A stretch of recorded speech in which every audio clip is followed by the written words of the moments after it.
love speaking about Jesus and his true teachings because I feel so many have misunderstood his message. Every Sunday, countless people gather to see him depicted in agony on a cross, mourning his suffering and waiting for his return. What a sad and limited perspective on a man whose message was one of empowerment, transformation, and awakening. Jesus didn't come to keep us trapped in sorrow or anticipation. He came to show us how to live here and now in alignment with love, truth, and the divine within. When Jesus says, "I am the way, and the truth, and the life, no one comes to the Father except through me," this statement has often been interpreted by literal Christians as meaning that Jesus, the man, is the only path to salvation. But let's look deeper and consider the cultural and spiritual context in which these words were spoken. Jesus isn't necessarily referring to himself as a physical person. Instead, he's speaking about the Christ consciousness, a universal state of enlightenment, unity, and divine connection that he embodied. The phrase "I am" is key here. It's a statement of identity, not exclusivity.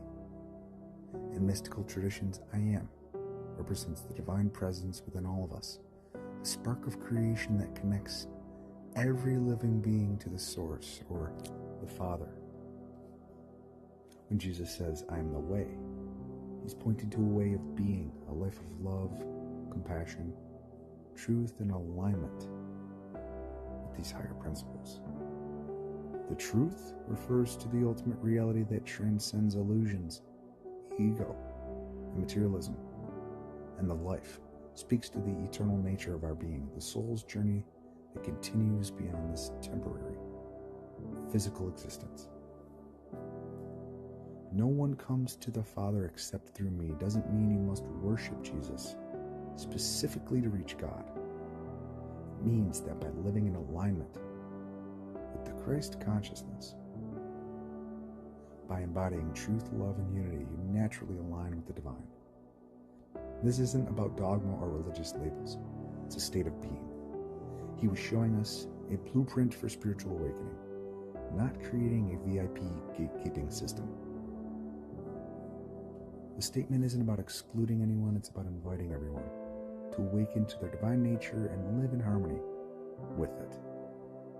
The Father is not a literal old man in the sky. It represents the infinite source, the unity of all things, and the ultimate truth.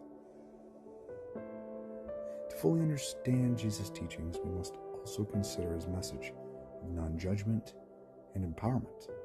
In John chapter 8, when a woman accused of adultery was brought to him, Jesus said, "Let any of you who is without sin be the first to throw a stone at her." This moment encapsulates the essence of his message: compassion over condemnation, and the understanding that judgment is not ours to wield. He consistently showed that he didn't come to judge, but to guide and uplift. In John chapter 12, he says, "If anyone hears my words and does not keep them, I do not judge that person, for I did not come to judge the world, but to save the world." This salvation is not about rescuing us from an external hell, but freeing us from the illusions and chains of ignorance. He wasn't here to shame us, but to show us how to transcend our limitations. His teachings go further, empowering us to recognize the divinity within ourselves and to do even greater works.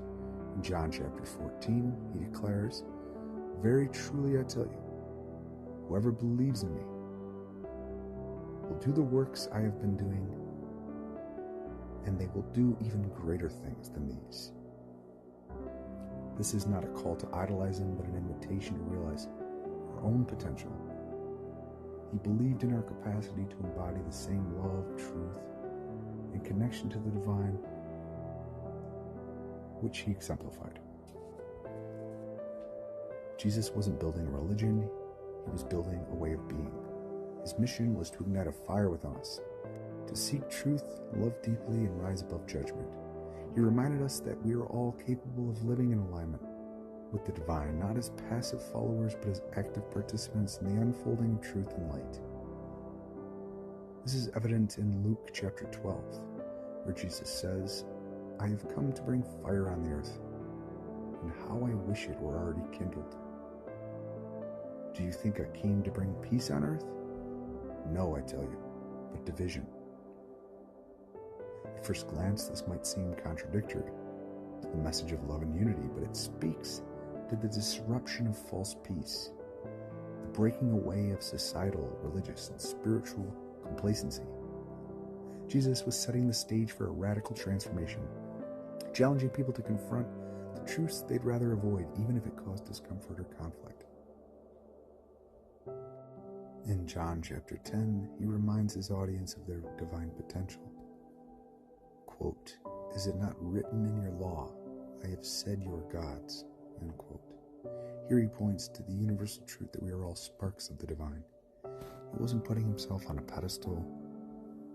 He was showing us that the same divine essence he embodied is present within us all. Jesus didn't come to build a religion or create hierarchies of power in his name. His purpose was to ignite a spiritual revolution, to awaken humanity to the truth of its divine nature, and to challenge the structures that obscure that truth.